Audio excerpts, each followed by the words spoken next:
केजरीवाल का नाम तो आपने सुना ही होगा। फर्जी हिंदू, मौका परस्त हिंदू और फर्जी जनेऊधारी, फर्जी मंदिरों के दर्शन करने वाला ये शख्स सिर्फ अपने हिसाब से वोटों की राजनीति के लिए ही हिंदू, हिंदुत्व और दूसरे काम करता है। यानी कि किसी भी बात में इसका कोई एक स्टैंड नहीं होता है। पहले जहां ये मंदिर तोड़कर अस्पताल बनाने की बात करते थे, स्कूल कॉलेज बनाने की बात करते थे, अब उसी मंदिर में दर्शन करके वहां पर बड़े बड़े मामलों को उठाकर, और आप सोचिए जरा, फांसी चढ़वाने की बात करते हैं। हमारे कानून में शायद चोरी के मामले में कहीं पर भी या कोई भी आरोपी हो तो उसमें फांसी तो कम से कम नहीं है। अगर फांसी होती तो सबसे पहले तो अरविंद केजरीवाल को ही फांसी पे चढ़ा दिया जाता, क्योंकि अरविंद केजरीवाल ने देश में इतने बड़े बड़े घोटाले किए हैं। देश में जिस तरीके से दिल्ली को लूटा, पंजाब को लूट रहे हैं, इतने बड़े बड़े आरोप अरविंद केजरीवाल पर हैं। अब तक कितनी बार फांसी चढ़ा दिया जाता। लेकिन हमारे देश में कानून है, लोकतंत्र है, यहां पर ऐसे ही सब कुछ नहीं होता है और कानून अपना काम करता है, बड़े बड़ों को चांद तारे दिखा देता है। आप सोचिए, अरविंद केजरीवाल को भी दिखाई देंगे, लेकिन फिलहाल वो आजकल हिंदू बने हुए। लेकिन ये हिंदू पता है कैसे है? इनके पास शायद नॉलेज, मुझे लगता है कट्टर पढ़े लिखे शब्द शर्मा गया है, क्योंकि नॉलेज तो है नहीं। बस कुछ भी बोल दो, मौके के हिसाब से बोल दो, और ताली बजाने वाले तो सामने कुछ खड़े ही होते हैं। फर्जी ताली बजाने वाले, फर्जी रिपोर्ट, फर्जी सब कुछ, और फर्जी हिंदू और फर्जी बयान। तो आप समझिए ये बयान जाता कहां है, क्या असर होता है, शायद इसके बारे में भी कोई स्टडी नहीं की जाती है। ये जो पढ़े लिखे, कट्टर पढ़े लिखे लोग हैं, ये कुछ भी बोल देते हैं। हाल ही में एक बयान उनका रामायण को लेकर आया है, और रामायण को लेकर ऐसा बयान आया है कि अब पूरी की पूरी रामायण इन्होंने पंजाब में लिख दी है। अमृतसर के अंदर बहुत कुछ करा दिया है। अब क्या क्या करा दिया है अरविंद केजरीवाल ने अमृतसर के अंदर, और अमृतसर में जो कुछ हुआ वो सचमुच उन सभी इतिहास के वेताओं और जो जानकार हैं हमारे ग्रंथों के, वो सब हैरान है कि ये क्या हुआ। वो ढूंढ रहे कई दिन से किताबों में कि भाई ढूंढो जरा, कहीं गलती तो नहीं हो गई है हमसे, क्योंकि ये तो केजरीवाल ने बोला है ना। तो सोचिए जरा, ये पूरा मामला कैसे राजनीति के रंग में अब रंगता जा रहा है। लेकिन राजनीति के रंग में अगर झूठ देखना हो तो अरविंद केजरीवाल के बारे में जरूर देखिएगा। आइए आपको बताते हैं। नमस्कार, मैं हूं कुमार गजेंद्र। जनपद ऑन द स्पॉट में आपका स्वागत है।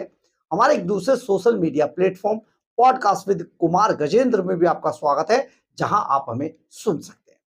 अरविंद केजरीवाल आजकल चुनाव के रंग में धीरे धीरे रंगते जा रहे हैं, क्योंकि पंजाब के अंदर आने वाले 5 से 6 महीनों के भीतर चुनाव होने। अब दूसरी जगह पर तो इनकी अब दाल गली नहीं है, तो इन्होंने सब जगह को छोड़ दिया है। लेकिन पंजाब में इनकी सरकार है, उस सरकार को कैसे बचाना है, इसके लिए अब अरविंद केजरीवाल का झूठ का जो भंडार है वो खुल चुका है। तो अमृतसर के अंदर इन्होंने अभी हाल ही में एक बड़ा बयान दिया है, और इन्होंने, केजरीवाल ने फर्जी रामायण लिख डाली अमृतसर में, फर्जी हिंदू की फर्जी कहानी बता डाली। लव कुश का जन्म अमृतसर में हुआ था। आपको लगता है अमृतसर में लव कुश का जन्म हुआ था? शायद हमने भी नहीं पढ़ा है, कहीं देखा भी नहीं है। अमृतसर में लव कुश का जन्म हुआ था, और जो अश्वमेध का घोड़ा है ना, वो भी अमृतसर में पकड़ा था। अब कहीं ये तो शुक्र समझिए केजरीवाल ने ये नहीं कहा मेरे सामने ही पकड़ा था। बहुत जबरदस्त आदमी है भाई, ये कुछ भी कह सकता है। कहीं पता लग रहा है जी, मैं ये जो लवकुश ने जो अश्वमेध का घोड़ा पकड़ा था ना, उसके मतलब खूंटे से रस्सी में ही बांध रहा था बैठ के। मतलब कमाल का हो गया भाई। अब देखिए, आपको विश्वास होगा नहीं इस पे, इसलिए आप थोड़ा सा अरविंद केजरीवाल का ये बयान एक बार सुन लीजिए, क्योंकि ये बेहद जरूरी है। सुनिएगा। अमृतसर में लव कुश और माता जानकी के नाम से उनके लिए एक बहुत ही भव्य मंदिर का निर्माण किया जाएगा। श्री वाल्मीकि, भगवान वाल्मीकि तीर्थ स्थल है। भगवान वाल्मीकि ने यहाँ पे रामायण लिखी थी। माता सीता यहीं पे वाल्मीकि आश्रम में रही थी। लव कुश ने यहाँ जन्म लिया था। लव कुश की यहाँ पढ़ाई हुई थी। और जब भगवान राम ने अपना अश्वमेध का घोड़ा छोड़ा था तो पूरी दुनिया में कोई उस घोड़े को रोक नहीं पाया था। लव कुश ने उस घोड़े को रोका था और यहीं पे एक पेड़ से बांध के रखा था। आपने सुन लिया होगा, अरविंद केजरीवाल का एक बहुत ही अनोखा बयान आया है। ये अभी तक चंदा चोरों को फांसी पर चढ़वा रहे थे, चंदा चोरी की बात उठा रहे थे। जो लोग कभी मंदिर से दूरी बनाते थे, हिंदुत्व को गलत बताते थे, वो आजकल चंदा चोरी और हिंदुत्व पर बड़े बड़े बयान दे रहे हैं। पंजाब में जानकी मंदिर बनवा रहे हैं और आप समझिए, और ना जाने अभी तो देखिए क्या क्या चीजें निकल कर आएंगी। लेकिन हम बात कर रहे हैं अरविंद केजरीवाल की फर्जी रामायण की। जी हाँ, अरविंद केजरीवाल ने फर्जी तरीके से एक रामायण लिख दिया और इस रामायण के अंदर जो वो बता रहे हैं उसमें लव कुश का जन्म अमृतसर में हुआ था, अश्वमेध का घोड़ा भी यहीं पर पकड़ा गया था और वाल्मीकि का आश्रम भी यहीं था। भगवान वाल्मीकि का आश्रम भी यहीं पर था। ये सब बातें हमने आपको सुनवाई, आपने सुना ही होगा केजरीवाल का बयान। भगवान वाल्मीकि रामायण के अनुसार असल क्या है, असल क्या है, ये तो केजरीवाल का फर्जीवाड़ा सुना आपने। लेकिन असल में भगवान वाल्मीकि रामायण के अनुसार भगवान वाल्मीकि का आश्रम तमसा नदी के तट पर था जहां पर यह सब हुआ।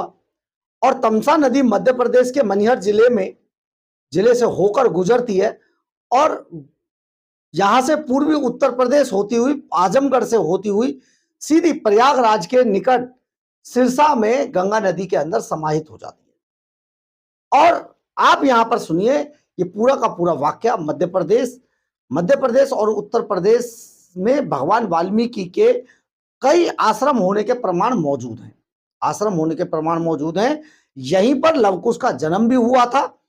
मध्य प्रदेश के कैरला धाम में माता जानकी का एक बड़ा भव्य मंदिर है। यहीं पर लव और कुश की मूर्तियों के साथ माता जानकी की बड़ी भव्य मूर्ति है जो माता जानकी यहां पर विराजमान है। इसलिए मान्यता है कि यहीं पर लव और कुश का जन्म हुआ था।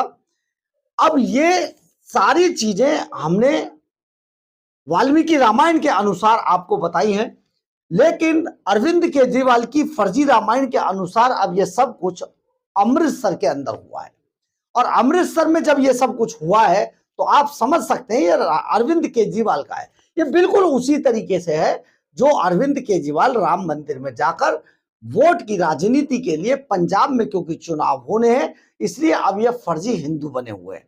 और फर्जी हिंदू बनकर जो आदमी कल तक, आप जरा समझे, कल तक पश्चिम बंगाल पर बड़े बड़े जाकर भाषण दे रहा था और बड़ी बड़ी चीजें बता रहा था, हम उनको आपको बता भी नहीं सकते हैं। वो आदमी आज राम मंदिर पर भाषण दे रहा है और अमृतसर में लव कुश का जन्म करा रहा है और वहीं पर आश्रम बता रहा है। अश्वमेध के घोड़े तक वहीं पकड़वा रहा है। मतलब कमाल की रामायण अरविंद केजरीवाल ने बता दी है। परंतु सबसे बड़ी बात यह है कि ये शख्स कुछ भी बोल सकता है, कुछ भी कह सकता है, ये तथ्यों से परे है। लेकिन ताली बजाने वालों की अभी इसके पास थोड़ी सी संख्या दिखाई दे रही, क्योंकि पंजाब में बहुत सारा पैसा बांटकर ऐसे लोगों को इकट्ठा किया जाता है जो सभाओं में आते तो हैं लेकिन उन्हें नहीं पता होता कि वो क्या करने आए थे।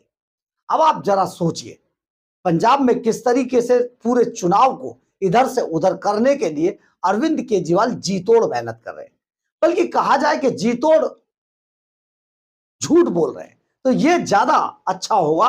क्योंकि केजरीवाल के अनुसार अब सब कुछ धार्मिक तरीके से चलाया जाएगा। क्योंकि अरविंद केजरीवाल को एक बात समझ आ गई है कि देखिए, आप हिंदुओं को या हिंदुत्व को नजरअंदाज करके आगे नहीं बढ़ सकते। यही कारण है कि अरविंद केजरीवाल अब एकदम से पलटी मार गए हैं और बड़े बड़े भाषण दे रहे हैं। लेकिन इन भाषणों में सच्चाई क्या है ये हमने आपको रूबरू करा दिया। जो शख्स अपने राजनीतिक, अपने वोट बैंक के लिए इतना बड़ा झूठ बोल सकता है कि रामायण ही फर्जी तरीके से लिख सकता है, रामायण की फर्जी स्टोरी सुना सकता है, तो आप समझ सकते हैं कि ये क्या कुछ हो सकता है।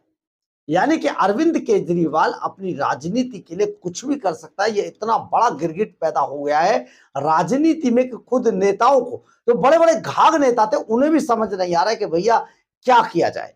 लेकिन इसका झूठ हमेशा एक्सपोज हो जा रहा है क्योंकि सोशल मीडिया पर आजकल अगर आप कोई भी बात बोलेंगे तो वो जल्दी एक्सपोज हो जाती है। उसमें बहुत सारे लोग तथ्यात्मक चीजें लेकर आपके सामने हाजिर हो जाते हैं।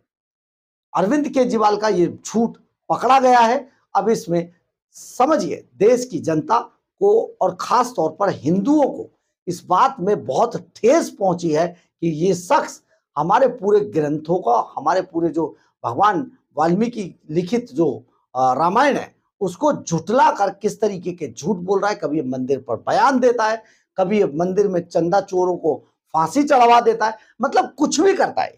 लेकिन बस इसे किसी भी हाल में वोट चाहिए। इसके अंदर वोट की भूख ज्यादा है क्योंकि आम आदमी पार्टी पंजाब के अंदर अब अंतिम सांसें ले रही है और उन सांसों को बचाने के लिए अरविंद केजरीवाल कोई भी झूठ बोलने के लिए तैयार है।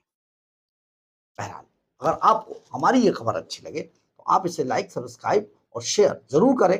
कमेंट्स बॉक्स में अपनी राय जरूर लिखें। इससे हमें बहुत बहुत बहुत ऊर्जा मिलती है। जय हिंद, जय भारत। एक अपील आपसे है, बहुत दबाव के बावजूद जो असली खबर है आप तक पहुंचाते हैं। इतना सब झेल कर भी खबर जो है वो आप तक पहुंचती है।